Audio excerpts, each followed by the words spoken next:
Hi అండి, welcome to my channel.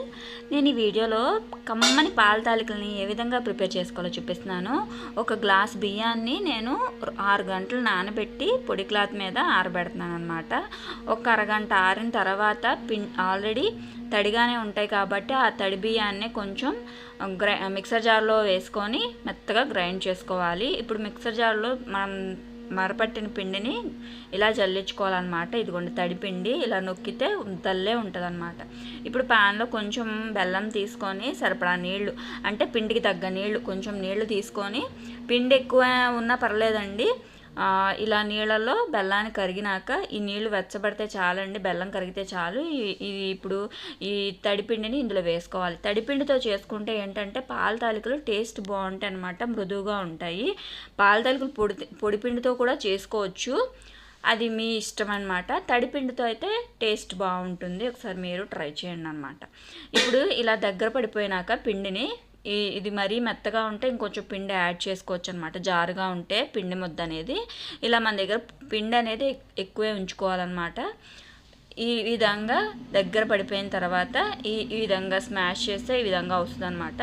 దీనికి నేను ఒక 1/2 కిలో బెల్లాన్ని కరగబెట్టుకొని పక్కన పెట్టుకుంటున్నాను అనమాట. కొంచెం నీళ్లు పెట్టుకొని, జస్ట్ పాకం ఏం రానవసరం లేదు, కరగబెట్టుకొని కొంచెం దగ్గర పడినాక పక్కన పెట్టేసేసుకుంటున్నాను వడగట్టుకొని. ఇప్పుడు ఇందులో ప్యాన్లో పాలు, ఒక 1/2 లీటర్ పాలు పోసుకోండి, 1/4 లీటర్ నీళ్లు పోసుకోండి ఇందులోనే. ఇప్పుడు ఇందులో పాలు నీళ్లు మరిగిన తర్వాత ముందుగా నేను కొంచెం సగ్గుబియ్యాన్ని అయితే నానబెట్టి పక్కన పెట్టుకున్నాను. ఆ సగ్గుబియ్యాన్ని నీళ్లు వడగట్టేసేసి సగ్గుబియ్యం మాత్రమే ఇందులో వేసి ఉడికించుకోవాలన్నమాట. ఈ ఉడికే లోపల మనకి పిండి ఉంది కదండి, ఈ పిండితో జంతికలు అయితే చేసుకోండి. తాలికలల్లా చేసుకోవచ్చు చేత్తోని, లేదా జంతికల గొట్టంలో వేసుకొని జంతికలల్లా ఒత్తేసుకోవచ్చు అనమాట. ఇక్కడ యాక్చువల్లీ ఈ పిండి కొంచెం గట్టిగా ఉందన్నమాట. సో నేను ఇలా ప్రెస్ చేస్తే దిగట్లేదు. సో నేను వాటర్ కొంచెం, ఈ పిండి వాటర్ నీళ్ళు పోయాలన్నమాట. అందుకని కొంచెం తీసి పక్కన పెట్టుకొని కొంచెం వాటర్ పోసుకొని మెత్తగా ఇలాగా ప్రెస్ చేస్తే దిగాలన్నమాట జంతికలు. అలా దిగే విధంగా కొంచెం వాటర్లో తడుపుకొని ఇలా కుక్ అవుతున్నాయి కదండి, ఇవి మనం పాలలో వేసిన సగ్గుబియ్యం ఇలా వైట్గా వచ్చేసాక ఈ జంతికల్ని ఇందులో వేసేసేయాలన్నమాట.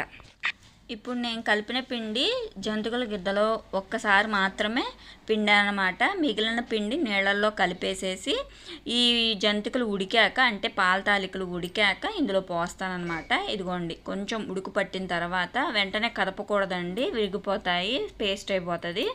ఇలాగా మిగిలిన పిండి చేత్తో అయితే పాల తాలికలు ఇలా చేసుకోవాలి. ఇలా కట్ అయ్యే వరకు ఉడికించుకోవాలన్నమాట ప్రెస్ చేస్తే.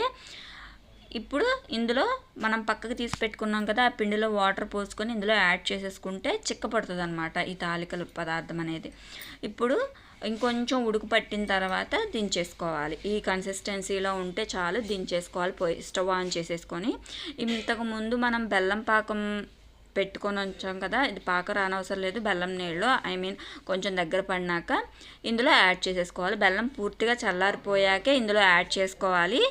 ఇది వేడిగా ఉంది కదండి, అందుకని బెల్లం చల్లారాక వేసుకోవాలి. ఒకవేళ మీరు బెల్లం పాకం తర్వాత పెట్టుకున్నట్టయితే ఇది పూర్తిగా చల్లారాక, పాల తాలికల మిశ్రమం పూర్తిగా చల్లారాక మాత్రమే ఆ బెల్లం పాకాన్ని యాడ్ చేసుకోవాలి. ఏదో ఒకటి చల్లగా ఉంటే చాలండి, అప్పుడు పాలు విరగవన్నమాట. ఇందులో కట్ చేసుకున్న బాదం పలుకులు, అలానే నేతిలో వేయించిన ఎండు కొబ్బరి, కిస్మిస్ వేసానమాట. ఇంకా మీకు జీడిపప్పులు, పిస్తా పప్పులు ఏమన్నా వేసుకోవచ్చు, కానీ చాలా టేస్ట్గా ఉందండి, చాలా బలం కూడాను. ఒకసారి మీరు ట్రై చేసి ఎలా ఉందో కామెంట్ చేయండి, నచ్చితే లైక్ చేయండి. అలానే ఛానల్లోని వీడియోస్ని 2-3 అబ్జర్వ్ చేయండి, మీకు అర్థమయ్యే విధంగా ఉంటే please subscribe my channel. Thank you for watching. పాల తాలికలు మటుకు టేస్ట్ సూపర్ అండి.